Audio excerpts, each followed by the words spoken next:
ಚಿಂದಿ ಉಡಾಯಿಸೋ ಖಾರ ಬಣ್ಣ ರುಚಿಯನ್ನು ನೀಡುತ್ತದೆ. ಆಚಿ ಮೆಣಸಿನ ಪುಡಿ ಚಿಂದಿ ಉಡಾಯಿಸೋ ಖಾರ ಬಣ್ಣ ರುಚಿ. ನೇತ್ರಾವತಿ ನದಿ ದಡದಲ್ಲಿ ಶವಹೂತೀಟ ಪ್ರಕರಣಕ್ಕೆ ಸಂಬಂಧಪಟ್ಟಂತೆ ಶೋಧದ ಮಧ್ಯೆ ಪ್ರತಿ ಸ್ಪಾಟ್ನ ಕಂಪ್ಲೀಟ್ ವರದಿ ಸಿದ್ಧ ಆಗಬೇಕೀಗ. ದೂರುದಾರ ಸೂಚಿಸಿಯಾಗಿದ್ದಂಥ ಜಾಗಗಳ ವರದಿ ಸಿದ್ಧ ಆಗಬೇಕು. ಶೋಧ ಜಾಗದ ವರದಿ ಅಧಿಕಾರಿಗಳು ಸಿದ್ಧಪಡಿಸ್ತಾ ಇದ್ದಾರೆ. SIT ಅವರು ಕೋರ್ಟ್ ಮುಂದೆ ದಾಖಲೆಯನ್ನು ಹಾಜರುಪಡಿಸಬೇಕು. ಸ್ಪಾಟ್ 1ರಿಂದ 16ರವರೆಗಿನ ಅಗೆತ ಪ್ರಕ್ರಿಯೆಗಳ ರಿಪೋರ್ಟನ್ನು ಕೊಡಬೇಕಾಗತ್ತೆ ಕೋರ್ಟ್ಗೆ. ಎಷ್ಟು ಅಡಿ ಆಳ, ಎಷ್ಟು ಅಗಲ, ಮತ್ತು ಸುತ್ತಮುತ್ತಲಿನ ಭೌಗೋಳಿಕ ಪರಿಸ್ಥಿತಿ ವರದಿ. ಸರ್ಕಾರಕ್ಕೂ SIT ಮುಖ್ಯಸ್ಥರು ಮಧ್ಯಂತರ ವರದಿಯನ್ನು ಸಲ್ಲಿಕೆ ಮಾಡೋ ಸಾಧ್ಯತೆಗಳಿದ್ದಾವೆ. ಅವಶೇಷ ಸಿಗದ ಹಾಗೂ ಸಿಕ್ಕಿದ ಎಲ್ಲ ಶೋಧ ಜಾಗಗಳ ರಿಪೋರ್ಟ್ ದೂರುದಾರ ಹೇಳಿದಂತೆ ಅಗೆದು ಆತನ ಒಪ್ಪಿಗೆ ಪಡೆದೇ ಮುಚ್ಚಿದ ಬಗ್ಗೆ ವರದಿಯನ್ನು ಕೊಡಬೇಕಾಗತ್ತೆ. ನೋಡಿ, ಇಲ್ಲಿ ಬಹುಶಃ ನಮ್ಗನ್ನಿಸ್ತಾ ಇದೆ ಇವತ್ತು ಕಂಪ್ಲೀಟ್ ಆಗ್ಬೋದು ಅಂತ. ಈಗ 13 ಲಾಸ್ಟ್ 13 ಸ್ಪಾಟ್ ನಂಬರ್ ಇದೆ ಅಲ್ವಾ, ಈಗ ಇವತ್ತು ಅಗಿತಾ ಇರೋದು. ಅಲ್ಲೇ ಸುತ್ತಮುತ್ತಲು ಏನಾದರೂ ಇನ್ನೂ ಸ್ವಲ್ಪ ಜಾಸ್ತಿ ಅಗಿಬೋದು ಅಷ್ಟೇ. ಈಗ ಪಕ್ಕದಲ್ಲಿ ಆತ ಹೇಳಿದ್ದಾನೆ ಅಗಿತಾ ಇದ್ದಾರೆ, ಆತ ಅಲ್ಲೇ ಪಕ್ಕದಲ್ಲಿ ಹೇಳಿದರೆ ಅಗಿಬೋದು ಅಷ್ಟೇ. ಬಟ್ ನೆಕ್ಸ್ಟ್ ಬೇರೆ ಕಡೆ ಗುರುತಿಸೋದು ಜಾಗ ಕಷ್ಟ ಅಂತ ಅನ್ನಿಸ್ತಾ ಇದೆ. ಯಾಕಂದರೆ ಈಗ ವರದಿಯನ್ನು ಸರ್ಕಾರ ಕೊಡಬೇಕು, ಹಾಗೆ ಕೋರ್ಟ್ಗೆ ಕೊಡಬೇಕಾಗಿದೆ ಮುಂದಿನ ಕಾನೂನು ಪ್ರಕ್ರಿಯೆಗಳನ್ನು ಕೈಗೆತ್ತಿಕೊಳ್ಳಲಿಕ್ಕೆ. ಈ ಬಗ್ಗೆ ಮತ್ತಷ್ಟು ಮಾಹಿತಿ ನಮ್ಮ ಪ್ರತಿನಿಧಿ ಆದಿತ್ಯ ನೀಡ್ತಾರೆ. ಆದಿತ್ಯ, ಕುತೂಹಲಾಂತರು ಖಂಡಿತವಾಗ್ಲೂ ಈ 13ನೇ ಸ್ಪಾಟ್ ಮೇಲೆ ಇತ್ತು. ನಿನ್ನೆ ನೋಡ್ತಾ ಇದ್ವಿ 18ರಿಂದ 20 ಅಡಿ ಆಳಕ್ಕೆ ಹೋದರೂ ಕೂಡ ಒಂದು ಕಳೆ ಬರ ಕೂಡ ಸಿಕ್ಕಿಲ್ಲ. ಬಹುಶಃ ಕುತೂಹಲ ಕಡಿಮೆ ಆಗ್ತಿದೆ ಅಂತ ಅನ್ನಿಸ್ತಾ ಇದೆ. ಜೊತೆಗೆ ಈತನಿಗೂ ಕೂಡ ದೂರುದಾರ ಆತನಿಗೂ ಕಾನ್ಫಿಡೆಂಟ್ ಲೆವೆಲ್ ಕಡಿಮೆ ಆಗ್ತಾ ಇರ್ಬೋದಾ ಏನು ಸಿಗದೇ ಇರೋದಕ್ಕೆ. ಈ 13 ಜಾಗದ ಏನಿದೆ ಪಾಯಿಂಟ್ ನಂಬರ್ 13 ಅದರ ಪಕ್ಕದ ಶೋಧ ಕಾರ್ಯ ಮತ್ತೆ ಆತ ಏನಾದರೂ ಅಲ್ಲೇ ಸೂಚಿಸಬಹುದಾ? ಹೆಚ್ಚುವರಿಯಾಗಿ ಕಾರ್ಯಾಚರಣೆ ಇವತ್ತೇ ಅಂತ್ಯ ಆಗುತ್ತಾ ಅಥವಾ ಇನ್ನೂ ಅದು ಎಕ್ಸ್ಟೆಂಡ್ ಆಗ್ಬೋದಾ, ಹೇಗೆ? ಪ್ರಭು, ಹೌದು, ಒಂದು ರೀತಿ ಕಾನ್ಫಿಡೆನ್ಸ್ ಅಂತ ಹೇಳೋದಕ್ಕಿಂತಲೂ ಜನರ ಒಂದು ಅಭಿಪ್ರಾಯಗಳು ಕೂಡ ಬದಲಾಗ್ತಾ ಇದೆ. ಏನು ಆರಂಭಿಕ ಹಂತದಲ್ಲಿ ಆರೋಪ ಪಶ್ಚಾತ್ತಾಪದ ಪತ್ರದ ಮೂಲಕ ಬಹಿರಂಗವಾಯಿತು, ಆ ಸಂದರ್ಭ ಇದ್ದಂಥ ಆಕ್ರೋಶ, ಆ ಸಂದರ್ಭ ಇದ್ದಂಥ ಅಸಮಾಧಾನ, ಆ ಕುತೂಹಲ, ಕೌತುಕ ಅದು ಈಗಿಲ್ಲ.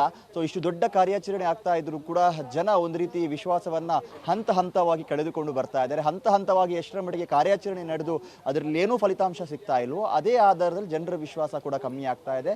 ಅನಾಮಿಕ ದೂರುದಾರದ್ದು ಕೂಡ ಅದೇ ವಿಚಾರ ಆಗಿದೆ. ಸರ್ಕಾರಕ್ಕೆ ಈಗ ಈ ಒಂದು ವಿಚಾರ ಯಾವ ತರ ಪರಿಣಮಿಸುತ್ತೆ ಮುಂದಕ್ಕೆ, ಈ ವಿಚಾರದಲ್ಲಿ ಸರ್ಕಾರ ಏನು ಸ್ಟ್ಯಾಂಡ್ ತೆಗೆದುಕೊಳ್ಳುತ್ತೆ ಅನ್ನೋಂಥದ್ದು ಈಗಿರುವಂಥ ಕುತೂಹಲ.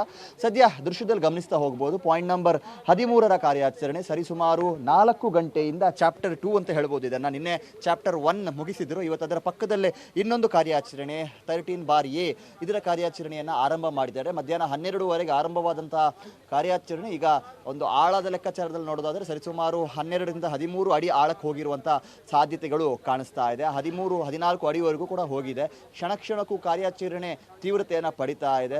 ಒಂದೊಂದು ಹಿಡಿ ಮಣ್ಣನ್ನು ತೆಗೆಯುವಂಥ ಸಂದರ್ಭದಲ್ಲಿ ಒಂದು ಏನು ಹಿಟಾಚಿಯನ್ನು ಯೂಸ್ ಮಾಡ್ತಾ ಇದ್ದಾರೋ ಆ ಒಂದೊಂದು ಬಕೆಟ್ ಮಣ್ಣನ್ನು ಏನವರಲ್ಲಿ ಇದನ್ನು ಅಗಿತಾ ಇದ್ದಾರೋ ಪ್ರತಿಯೊಂದನ್ನು ಕೂಡ ಸೂಕ್ಷ್ಮವಾಗಿ ಗಮನಿಸಿ ಅಲ್ಲಿ ಏನೂ ಫೈಂಡಿಂಗ್ಸ್ ಇಲ್ಲ ಅನ್ನೋದು ಗೊತ್ತಾದ ಬಳಿಕ ಅವರು ಅದನ್ನು ಕಂಟಿನ್ಯೂ ಮಾಡ್ತಾ ಇರೋದನ್ನು ಗಮನಿಸ್ಬೋದು. ಒಂದು ಹಂತದಲ್ಲಿ ಕೆಂಪು ಮಣ್ಣಿತ್ತು, ಆಮೇಲೆ ಕಪ್ಪು ಮಣ್ಣು ಸಿಕ್ತು, ಇದೀಗ ಮತ್ತೆ ಕೆಂಪು ಮಣ್ಣು ಸಿಗ್ತಾ ಇರೋದನ್ನು ನೋಡಬಹುದು. ಇನ್ನೊಂದು ಕಡೆಯಿಂದ ಕಾರ್ಯಾಚರಣೆ ಆರಂಭವಾದಲ್ಲಿ ಹೊತ್ತಲ್ಲೇ ಶುರುವಾದಂಥ ಮಳೆ ಇನ್ನೂ ಕಮ್ಮಿ ಆಗಿಲ್ಲ. ಒಮ್ಮೆ ಧಾರಾಕಾರವಾಗಿ ಮಳೆ ಬಂದರೆ ಸ್ವಲ್ಪ ಪ್ರಮಾಣದಲ್ಲಿ ಮಳೆ ಬರ್ತಾ ಇರುವಂಥದ್ದನ್ನು ಕೂಡ ಗಮನಿಸ್ಬೋದು. ಭೂಮಿ ಅಡಿಭಾಗದಿಂದಲೂ ಕೂಡ ಕೆಸರು ಮಿಶ್ರಿತ ನೀರು ಬರ್ತಾ ಇದೆ. ಎಲ್ಲ ಸವಾಲುಗಳನ್ನು ದಾಟಿ ಇವತ್ತು SIT ಕಾರ್ಯಾಚರಣೆಯನ್ನು ಮಾಡ್ತಾ ಇದೆ. ಇವತ್ತಿನ ಕಾರ್ಯಾಚರಣೆ ಕೇವಲ ಅನಾಮಿಕನಿಗೆ ಮಾತ್ರ ಅಲ್ಲ, SITಗೂ ಕೂಡ ಬಹಳ ಮುಖ್ಯವಾದುದು ಇದು. ಯಾಕಂದರೆ ಮುಂದಕ್ಕೆ ಯಾವ ಥರ ಕಾರ್ಯಾಚರಣೆಯನ್ನು ಮಾಡಬೇಕು, ಯಾವ ರೀತಿಯಲ್ಲಿ ಮಾಡಬೇಕು, ಅಂದರೆ ಈ ಉತ್ಖನನ ಕಾರ್ಯಾಚರಣೆಯೇ ಇದರಲ್ಲಿರುವಂಥ ಹೈಲೈಟ್. ಆದರೆ ಮುಂದಕ್ಕೆ ಇದು ನಡೆಯುತ್ತಾ ಅಥವಾ ನಡೆಯಲ್ವಾ ಅನ್ನೋದಕ್ಕೆ ಒಂದು ರೀತಿ ಇದು ಮಾರ್ಗಸೂಚಿ ಅಂತ ಹೇಳ್ಬೋದು. ಇವತ್ತು ಇಲ್ಲಿ ಏನೂ ಸಿಗದೆ ಹೋದಂಥ ಸಂದರ್ಭ ಈ ಗುಂಡಿಯನ್ನು ಮುಚ್ಚುವ ಜೊತೆಗೆ ಉತ್ಖನನ ಕಾರ್ಯಾಚರಣೆ ಕೂಡ ಕೊನೆಗೊಳ್ಳುವಂಥ ಸಾಧ್ಯತೆ ಇದೆ. ಹಾಗಾಗಿ SIT ಅಧಿಕಾರಿಗಳು ಕೂಡ ಇವತ್ತಿನ ಈ ಒಂದು ಕಾರ್ಯಾಚರಣೆ ಬಗ್ಗೆ ಹೆಚ್ಚಿನ ಗಮನವನ್ನು ವಹಿಸ್ತಾ ಇದ್ದಾರೆ. ಇಲ್ಲಿ ನಾವು ಗಮನಿಸ್ಬೋದು, ಅಧಿಕಾರಿಗಳು ಕೂಡ ಪಾಪ ಮಳೆಯಲ್ಲೇ ಕುಳಿತುಕೊಂಡು ಅವರು ಮಧ್ಯಾಹ್ನದಿಂದ ಯಾವಾಗ ಈ ಒಂದು ಕಾರ್ಯಾಚರಣೆ ಆರಂಭವಾಯಿತು ಅಲ್ಲಿಂದ ಇಲ್ಲಿ ತನಕವೂ ಕೂಡ ಲಾಗ್ತಾ ಇರುವಂಥ ಪ್ರತಿಯೊಂದು ಡೆವಲಪ್ಮೆಂಟ್ ಮೇಲೆ ನಿಗಾ ವಹಿಸಿ ಎಲ್ಲವನ್ನ ಕೂಡ ವಿಡಿಯೋ ದಾಖಲೀಕರಣ ಮಾಡ್ತಾ ಇರೋದನ್ನು ಕೂಡ ಗಮನಿಸ್ಬೋದು. ಪುತ್ತೂರು AC ಸ್ಟೆಲಾ ವರ್ಗೀಸ್ ಅವರು ಕೂಡ ಇದ್ದಾರೆ, ಮತ್ತು ಸೋಕೋ ಸೀನ್ ಆಫ್ ಕ್ರೈಮ್ ಆಫೀಸರ್ಸ್ಗಳು ಕೂಡ ಇದ್ದಾರೆ, ಫಾರೆನ್ಸಿಕ್ ತಜ್ಞರು ಇದ್ದಾರೆ, ಕಂದಾಯ ಇಲಾಖೆ ಅಧಿಕಾರಿಗಳು, ಕೂಲಿ ಆಳುಗಳು ಎಲ್ಲರೂ ಅಲ್ಲಿ ಹದ್ದಿನ ಕಣ್ಣನ್ನು ಇಟ್ಟು ಅಲ್ಲಿ ಏನಾದರೂ ಸಿಗುತ್ತಾ ಅನ್ನೋದು. ಯಾಕಂದರೆ ಆಳ ಹೋಗ್ತಾ ಇದ್ದ ಹಾಗೆ ಈ ಕೆಸರು ಮಿಶ್ರಿತ ಮಣ್ಣು ಸಿಗೋದಕ್ಕೆ ಸ್ಟಾರ್ಟ್ ಆಗುತ್ತೆ. ಸಣ್ಣ ಹಿಟಾಚಿ ಆದರೆ ಒಂದು ಲೆಕ್ಕ ಬೇರೆ, ಅದರಲ್ಲಿ ಗೊತ್ತಾಗುತ್ತೆ. ಆದರೆ ದೊಡ್ಡ ಹಿಟಾಚಿ ಆದಂಥ ಕಾರಣ ಒಂದು ಇಡೀ ಬಕೆಟ್ ಅದು ಮಣ್ಣನ್ನು ಎತ್ತುವಂಥ ಸಂದರ್ಭ, ಅದರೊಳಗಡೆ ಏನಾದರೂ ಇದ್ದರೆ ಅದು ಮಿಸ್ಪ್ಲೇಸ್ ಆಗುವಂಥ ಸಾಧ್ಯತೆ, ಸಾಕ್ಷಿ ನಾಶವಾಗುವಂಥ ಸಾಧ್ಯತೆಗಳು ಕೂಡ ಇರುತ್ತೆ. ಹಾಗಾಗಿ ಪ್ರತಿ ಒಂದು ಅಗೆತವನ್ನು ಕೂಡ ಬಹಳ ಕೂಲಂಕುಷವಾಗಿ ಗಮನಿಸಿ ಸೂಕ್ಷ್ಮವಾಗಿ ಗಮನಿಸ್ತಾ ಇದ್ದಾರೆ. ಅದರೊಂದಿಗೆ ಕೇವಲ ಅಧಿಕಾರಿಗಳು ಮಾತ್ರ ಅಲ್ಲ, ಹಿಟಾಚಿ ಆಪರೇಟರ್ ಕೂಡ ಪ್ರತಿ ಬಾರಿ ಅಗಿಯುವಂಥ ಸಂದರ್ಭದಲ್ಲೂ ಕೂಡ ಬಹಳ ಸೂಕ್ಷ್ಮವಾಗಿ ಬಹಳ ನಾಜೂಕಾಗಿ ಅದನ್ನು ಮಾಡ್ತಾ ಇರೋದನ್ನು ಕೂಡ ನಾವು ಗಮನಿಸ್ತಾ ಇದ್ದೀವಿ. ಯಾಕಂದರೆ ಇವತ್ತಿನ ಈ ಕಾರ್ಯಾಚರಣೆ ಬಹಳ ಕ್ರಿಷಿಯಲ್ ಆಗಿರುವಂತಹ ಕಾರ್ಯಾಚರಣೆ ಮತ್ತು ಅನಾಮಿಕ ದೂರುದಾರ ಕೂಡ ಅದೇ ರೀತಿ ಆತನಿಗೆ ಎಲ್ಲಿಲ್ಲದ ಒಂದು ಉತ್ಸಾಹ ಇಲ್ಲಿ ನಡೀತಾ ಇರುವಂಥ ಕಾರ್ಯಾಚರಣೆಯ ಮೇಲೆ ಇರೋದನ್ನು ನಾವು ಗಮನಿಸ್ಬೋದು. ಪಾಯಿಂಟ್ ನಂಬರ್ 1ನಲ್ಲಿ ಆತ ಇದೇ ಥರ ಹಠ ಮಾಡಿದ್ದ ಡೇ 1 ಕಾರ್ಯಾಚರಣೆ ಏನು ನಡೆದಿತ್ತು ಅಲ್ಲಿ ಬಹಳ ಆಳಕ್ಕೆ ಹೋದಂಥ ಸಂದರ್ಭ, 3 ಅಡಿಗೆ ಹೋದಂಥ ಸಂದರ್ಭ ಅಲ್ಲಿ ಏನೂ ಸಿಗೋದಿಲ್ಲ, ನೀರು ಬರೋದಕ್ಕೆ ಸ್ಟಾರ್ಟ್ ಆಗುತ್ತೆ. ಆದರೆ ಆತ ಒಂಥರ ವಿಚಲಿತನಾಗ್ತಾನೆ. ಯಾಕಂದರೆ ನಾನು ಹೂತಿದ್ದು 3 ಅಡಿ ಅಲ್ವಾ, ಎಲ್ಲಿ ಹೋಯಿತು, ಏನಾಯಿತು ಅಂತ ಕೇಳಿ ಆತ ಹಿಟಾಚಿಯನ್ನು ಕೂಡ ತರಿಸಿಕೊಳ್ತಾನೆ. ಅಧಿಕಾರಿಗಳು ಆ ಡೇ 1 ಕಾರ್ಯಾಚರಣೆಯ ಹೊತ್ತು ಕೂಡ ಅದನ್ನೇ ಹೇಳಿದರು.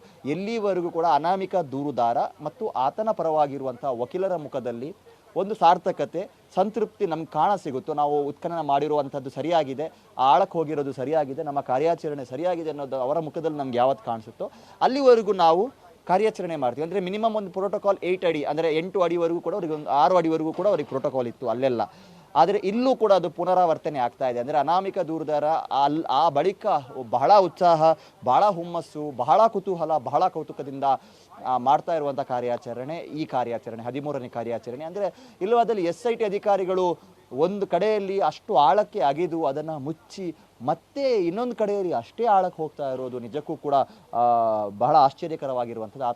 ಆತನ ಮಾಹಿತಿ ಮತ್ತು ಆತನ ವರ್ತನೆಯ ಆಧಾರದಲ್ಲಿ ಅವರು ಮಾಡ್ತಾ ಇದ್ದಾರೆ. ಅಂದರೆ ಅವರಿಗೆ ಕೂಡ ಏನೋ ಒಂದು ರೀತಿ ವಿಶ್ವಾಸ, ನಂಬಿಕೆ ಆತನ ಮೇಲೆ ಬಂದಿದೆ. ಇಲ್ವಾದಲ್ಲಿ ಇಂಥ ಸಾಹಸಕ್ಕೆ ಯಾರು ಕೂಡ ಕೈ ಹಾಕೋದಕ್ಕೆ ಸಾಧ್ಯ ಇಲ್ಲ. ಪಕ್ಕದಲ್ಲಿ ಬೋರ್ಗರೆದು ಹರಿಯುವಂತಹ ನದಿ ಇದೆ, ಅದಕ್ಕೆ ಕಟ್ಟಲಾಗಿರುವಂತಹ ಅಣೆಕಟ್ಟು ಇದೆ, ಇಲ್ಲಿ ಸಾರ್ವಜನಿಕ ಆಸ್ತಿಪಾಸ್ತಿ ಇದೆ. ಹಾಗಾಗಿ ಅವರು ಕೂಡ ಬಹಳ ನಿರೀಕ್ಷೆಗಳನ್ನು ಇಟ್ಕೊಂಡು ಈ ಕಾರ್ಯಾಚರಣೆಯನ್ನು ಮಾಡ್ತಾ ಇದ್ದಾರೆ. ಮುಂದಕ್ಕೆ ಈ ಕಾರ್ಯಾಚರಣೆ ಏನಿದೆ, ಇವತ್ತು ಡಿಸೈಡಿಂಗ್ ಡೇ ಅಂತ ಹೇಳಿದ್ರು ಕೂಡ ತಪ್ಪಾಗ್ಲಿಕ್ಕಿಲ್ಲ. ಇವತ್ತು ಸಿಗುವಂತ ಫಲಿತಾಂಶದ ಆಧಾರದ ಮೇಲೆ ಈ ಕಾರ್ಯಾಚರಣೆ ನಡೆಯುವೋ ಅನ್ನುವಂಥದ್ದು ಡಿಸೈಡ್ ಆಗುತ್ತೆ. ಇನ್ನೇನು ಕೆಲವೇ ಒಂದು ಗಂಟೆಯೊಳಗೆ ಸ್ಪಷ್ಟವಾದ ಚಿತ್ರಣ ಸಿಗ್ಲಿಕ್ಕಿದೆ. ಪ್ರಭು, ಥ್ಯಾಂಕ್ ಯು ಆದಿತ್ಯ ಮಾಹಿತಿಗಾಗಿ. 13 ನಂಬರ್ ಪಾಯಿಂಟ್ ನೋಡ್ತಾ ಇದ್ದೀವಿ ನಾವು. ನಿಜಕ್ಕೂ ಅಧಿಕಾರಿಗಳ ಪೇಷನ್ಸ್ ಇಲ್ಲಿ ನಾವು ಮೆಚ್ಚಲೇಬೇಕಾಗತ್ತೆ. ಯಾಕಂದರೆ ಆತ ದೂರುದಾರ ಎಲ್ಲೆಲ್ಲಿ ಹೇಳ್ತಾನೋ, ಎಲ್ಲೆಲ್ಲಿ ಬೆಟ್ ಮಾಡಿ ತೋರಿಸ್ತಾನೋ ಎಲ್ಲ ಕಡೆಯೂ ಕೂಡ ಅಗಿತಾ ಇದ್ದಾರೆ. ಬಹುಶಃ ಇವತ್ತೇನೂ ಸಿಗದೇ ಇದ್ದರೆ ಇವತ್ತು ಎಂಡ್ ಆಗುತ್ತೆ ಅಂತ ಅನ್ನಿಸ್ತಾ ಇದೆ.